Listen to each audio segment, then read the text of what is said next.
A good architect starts with the user, starts with the visitor, the customer. It starts with people.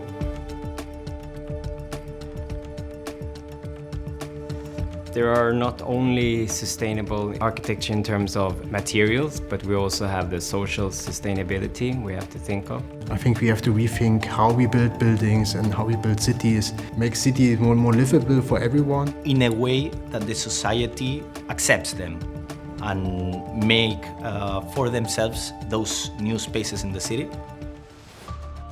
We need to make architecture more accessible, so this really has to do on how we improve our processes across the whole chain of construction. So that is from project development to construction site to building operation.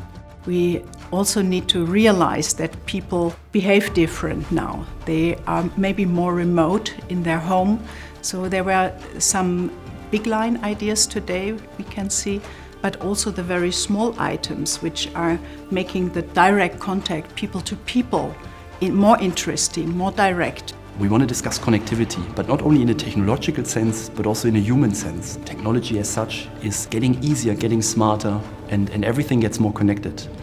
On the human side of things, people feel less connected. That's creating a problem. People feel more and more lonely.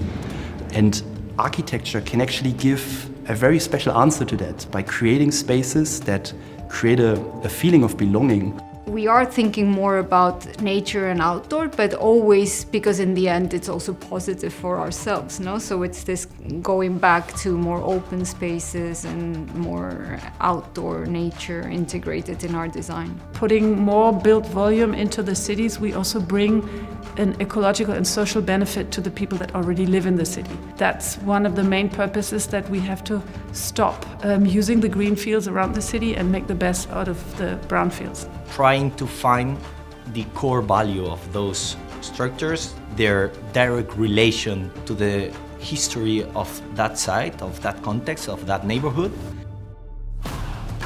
It has to be human friendly. I think that makes the difference. Much more efficient, much more accessible. Living in a city, find your place in a city will create a satisfaction for everyone, and then would raise a happiness level for everyone. This idea of solving the big scale problems, but also having in mind the small details that actually make those spaces human-centered.